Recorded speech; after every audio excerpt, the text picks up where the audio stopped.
अस्सलाम वालेकुम वरहमतुल्लाहि वबरकातुहू। प्यारे बच्चों की दुनिया में इरम बिन सफ़िया के साथ खुश आमदीद। कैसे हैं आप सब? और जहाँ पर भी आप हैं, अल्लाह सुब्हानहू व तआला आपको और आपकी फैमिलीज़ को हमेशा अपने हिफ्ज़ व अमान में फरमाए, आमीन। तो हमें अपने कमेंट्स में बताएं कि आपको हमारी स्टोरीज़ कैसी लग रही हैं, आपको स्टोरी का कौन सा कैरेक्टर मज़े का लग रहा है, और अपनी स्टोरीज़ हमारे साथ शेयर करें। डेफिनेटली इंशाअल्लाह we would like to include your stories in our program as well. तो आज की कहानी बड़े मज़े के कैरेक्टर के बारे में है। उसका नाम है ज़ोया, और ज़ोया की कहानी में एक और भी अच्छा कैरेक्टर है और उसका नाम है इरम। मैं इरम नहीं, उसकी फ्रेंड इरम। और ये कहानी लिखी किसने है? ये कहानी लिखी है बहुत प्यारी सी दिया खान ने। शुरू करें, बिस्मिल्लाह। ज़ोया की भूल।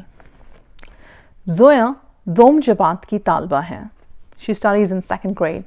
वो बहुत शरारती है। बुध का दिन था, वेंसडे था।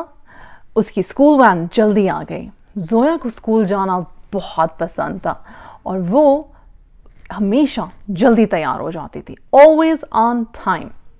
Good girl Zoya. स्कूल में आज उसका दिन बहुत अच्छा गुजरा। लंच ब्रेक हुई, उसने अपना लंच खाया और खेलने लग गई। लेकिन थोड़ी देर बाद उसने देखा कि उसकी फ्रेंड इरम रो रही थी। ज़ोया ने उससे पूछा, इरम तुम रो क्यों रही हो, क्या हुआ? तो इरम ने अपना लंच बॉक्स हाथ में पकड़ा हुआ था और कहती है कि ज़ोया किसी ने मेरा लंच खा लिया। ज़ोया ने लंच बॉक्स की तरफ गौर से देखा और उसने कहा, इस लंच बॉक्स तो मैंने ही खाया था। उसने कहा, इरम ये लंच बॉक्स तुम्हारा तो नहीं है, ये तो मेरा लंच बॉक्स है। इरम ने कहा, नहीं ज़ोया, ये मेरी खाला ने मुझे अभी लास्ट वीकेंड पे गिफ्ट किया है। तो ज़ोया को तो चढ़ गया गुस्सा। ज़ोया ने कहा, इरम झूठ क्यों बोल रही हो, ये मेरा लंच बॉक्स था और मैंने अपना लंच खाया, मैंने तुम्हारा लंच नहीं खाया। खैर, इरम और ज़ोया ने आपस में बात नहीं की सारा दिन। ज़ोया का मूड काफ़ी ऑफ रहा और ऑफ कोर्स इरम भी अपसेट रही।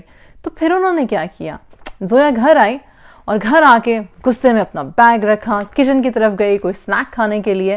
तो क्या देखती है कि exactly same lunch box counter पे पड़ा हुआ है, किचन काउंटर पे। ज़ोया को थोड़ा सा शॉक लगा और ज़ोया ने सोचा, ओ मिस्टेक।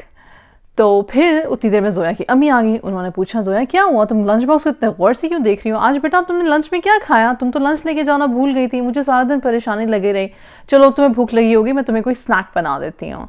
ज़ोया ने कहा, मम्मा वो तो मैंने इरम का लंच खा लिया गलती से, मुझे लगा वो मेरा था। वो तो मुझे बता भी रही थी कि उसकी आंटी ने उसको अभी वो लंच बॉक्स दिया है नया, लेकिन मैंने उसकी बात का यकीन नहीं कहा।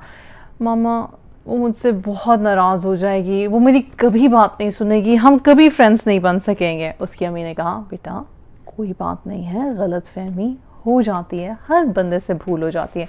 तुम उसे प्यार से जाके अपनी बात समझाओगी, सिंसियरली अपोलोजाइज़ करोगी, माफ़ी मांगोगी तो वो ठीक हो जाएगी। बल्कि मैं तुम्हें एक और आइडिया देती हूँ, कल मैं तुम दोनों के लिए अच्छा सा लंच प्रिपेयर करके देती हूँ, तुम उसके साथ अपना लंच शेयर करना और दोस्ती कर लेना। ज़ोया को अपनी मामा का ये आइडिया बहुत अच्छा लगा। उसने कहा, थैंक यू मामा जानी, जज़ाकल्लाह खैर। अगले दिन जब ज़ोया स्कूल गई, ऑफ कोर्स उसने वही किया, उसने इरम से अपोलोजाइज़ किया, इरम को उसका लंच दिया और उन दोनों की सुलह हो गई। That's about it. Nice friends है ना? हम भी अपने फ्रेंड्स के साथ कभी कभी गलती से कोई ज़्यादती कर जाते हैं, ऊंच नीच हो जाती है, बहन भाइयों के साथ हो जाती है। करने का काम क्या है, माफ़ कर देना चाहिए, अपोलोजाइज़ कर लेना चाहिए और कोशिश करनी चाहिए कि हम जानबूझ के किसी का दिल ना दुखाएं। ठीक? Until next time, until the next story, stay tuned इंशाअल्लाह and take care। बहुत सारा सलाम, बहुत सारा प्यार बच्चों की दुनिया से। खुदा हाफ़िज़।